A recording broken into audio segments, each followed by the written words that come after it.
నాకు తెలుసు, నేనే చదువుకుంటా, నాకు ఊడు చెప్పే పని లేదంటుంటారు ఒక్కొక్కడు. అయ్యా చర్చికి వెళ్తున్నాడు, నేను వెళ్ళానండి, నాకే పాస్టర్ ప్రవర్తన నచ్చదు, నాకు నచ్చదు. ఇక వీడి కోసం యేసుప్రభు దిగి రావాలా, ఈ దరిద్రపోడి కోసం. ఎవడు ఏమన్నా అనుకో, నేను ఇంతే మాట్లాడతా. పెద్ద ఇంత మాత్రం మొనగాడు సత్యవంతుడు లేడని వీడి కోసం యేసుప్రభు దిగి రావాలి. నాకే పాస్టర్ ప్రవర్తన నచ్చదు, నాకే పాస్టర్ నచ్చడు అంటుంటారు. ఎవడు నచ్చేది మరి నీకు?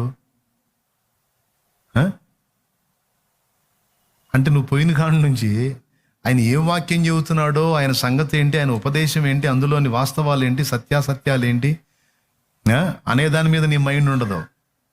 ఏం డ్రెస్ వేసాడు, ఎట్ట మాట్లాడుతున్నాడు, కారు కొన్నాడా, బైక్ కొన్నాడా, ఇల్లు ఎట్ట కట్టాడు, ఏమాత్రం సంపాదించుంటాడు. పోయిన కాడ నుంచి ఒక్కొక్కటి బుద్ధి అంతా ఇట్ట తయారైద్ది. ఇట్లా ఉంటుంది అన్నమాట. ఇట్లా అంటాడు ఏం బాగుపడతాడు, పోయిన కాడ నుంచి ఎక్స్రేలు చేస్తుంటాడు. అయి కాదు కదా అసలు. పాస్టర్ అంటే అట్టుండాలండి, అసలు ఏ తప్పు ఉండకూడదు. యేసు ప్రభు ఎట్టున్నాడో అట్టుండాలి. అట్టుంటానికి ట్రై చేశారా బాబా సేవకు వచ్చేది? అడు మనిషే.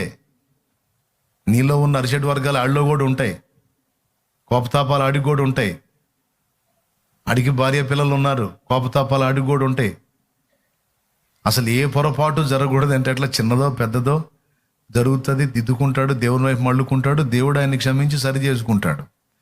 కానీ విశ్వాసులు వదిలిపెట్టరే.